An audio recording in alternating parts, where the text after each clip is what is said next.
अगर आपने heart of the beast movie का ट्रेलर को सिर्फ एक सर्वाइवल फिल्म समझा है तो शायद आपने उसका सबसे महत्वपूर्ण हिस्सा मिस कर दिया, क्योंकि हार्ट ऑफ द बीस्ट केवल जंगल में फंसे एक आदमी की कहानी नहीं है। यह एक सैनिक और उसके युद्धग्रस्त कुत्ते की कहानी है जो असल में एक दूसरे को बचाने की कोशिश कर रहे हैं। ट्रेलर की शुरुआत में ब्रैड पिट का किरदार जेम्स बेलमोंट खुद को एक रिटायर्ड स्पेशल फोर्सेस सैनिक बताता है। वह कोई सामान्य पर्यटक नहीं होता है। उसने युद्ध देखा है, मौत देखी है और शायद अपने अतीत से भाग रहा है। यहीं से फिल्म का असली विषय शुरू होता है, सर्वाइवल नहीं ट्रॉमा। ब्रैड पिट का किरदार जेम्स बेलमोंट एक ऐसा सैनिक लगता है जो युद्ध से लौट आया है लेकिन मानसिक रूप से अभी भी युद्ध में फंसा हुआ है। ट्रेलर में उसके चेहरे पर डर से ज्यादा अपराध बोध दिखाई देता है। यही वजह है कि यह फिल्म सामान्य एक्शन फिल्म जैसी नहीं लगती। कई शॉट्स में जेम्स प्रकृति से नहीं बल्कि खुद से लड़ता हुआ दिखता है। अब आते हैं फिल्म के सबसे महत्वपूर्ण किरदार पर, ऑडिन। ट्रेलर के अनुसार ऑडिन कोई पालतू कुत्ता नहीं होता है। वह एक कॉम्बैट डॉग है जिसने जेम्स के साथ सैन्य सेवा की है। यानी यह सिर्फ मालिक और कुत्ते का रिश्ता नहीं है, यह दो सैनिकों का रिश्ता है, एक इंसान एक जानवर, लेकिन दोनों युद्ध के घाव लेकर जी रहे हैं। ट्रेलर का सबसे इमोशनल हिस्सा यही है। जब विमान दुर्घटनाग्रस्त होता है तब जेम्स और ओडिन दोनों जंगल में फंस जाते हैं, लेकिन धीरे धीरे यह एहसास होता है कि ओडिन सिर्फ जेम्स की मदद नहीं कर रहा होता है बल्कि जेम्स को मानसिक रूप से भी मदद कर रहा है। मेरी थ्योरी यही है, फिल्म का असली विलन भेड़िया नहीं है, अलास्का का जंगल भी नहीं है। असल विलन जेम्स का ट्रॉमा है और ओडिन उसकी थेरेपी है। यानी ओडिन कहानी में डॉग कैरेक्टर नहीं बल्कि इमोशनल एंकर है। जेके सिमोन्स ट्रेलर में बहुत कम दिखाई देते हैं लेकिन उनका हर सीन महत्वपूर्ण लगता है। ट्रेलर में वह जेम्स से बातचीत करते नजर आते हैं।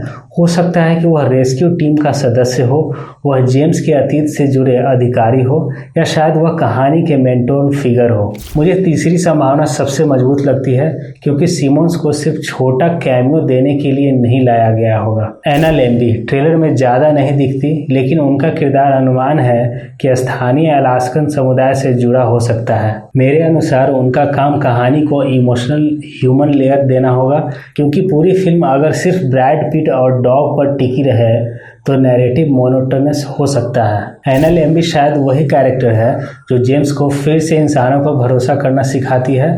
अगर हम ट्रेलर की सबसे बड़ी खूबियां देखें तो इमोशनल सर्वाइवल। अधिकांश सर्वाइवल फिल्में सिर्फ बचने की कहानी होती है, यह फिल्म जीने की वजह की कहानी लगती है। यही इसे अलग बनाता है। अलास्का का बर्फीला जंगल खुद एक कैरेक्टर जैसा महसूस होता है। कई शॉट्स द रेवेनेंट की याद दिलाते हैं। हॉलीवुड जानता है कि दर्शक इंसानों से ज़्यादा जानवरों से इमोशनल रूप से जुड़ जाते हैं। Archie, Marley and me a dog's purpose जैसी फिल्मों की सफलता इसका सबसे बड़ा उदाहरण है। ऑडिन ट्रेलर का सबसे मजबूत इमोशनल वेपन है।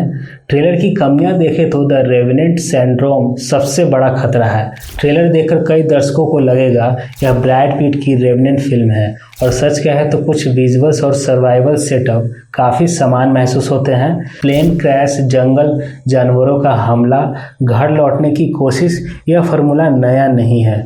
फिल्म को अलग बनाने के लिए इमोशनल डेप्थ पर निर्भर रहना पड़ेगा। ट्रेलर में कोई स्पष्ट मानव विलन नहीं दिखता। कुछ दर्शकों को यह धीमा लग सकता है।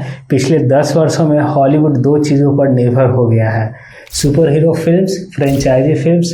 हर फिल्म यूनिवर्स बनाना चाहती है, हर कहानी सीक्वल बनाना चाहती है, लेकिन हार्ट ऑफ द बीस्ट ठीक इसका उल्टा करती है। कोई मल्टीवर्स नहीं, कोई सुपर हीरो नहीं, कोई सीजीआई आर्मी नहीं, बस एक आदमी, एक कुत्ता और प्रकृति। इस मायने में यह फिल्म आधुनिक हॉलीवुड के खिलाफ एक तरह का जवाब लगती है।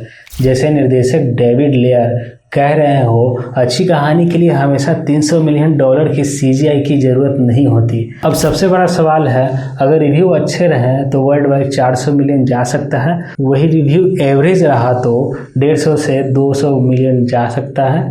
वर्थ केस में वर्ल्ड वाइड 150 मिलियन जा सकता है, क्योंकि यह मार्वल या फ्रेंचाइजी फिल्म नहीं है। इसकी कमाई ब्रैड पिट के स्टार पावर और वर्ड ऑफ माउथ पर निर्भर करेगी।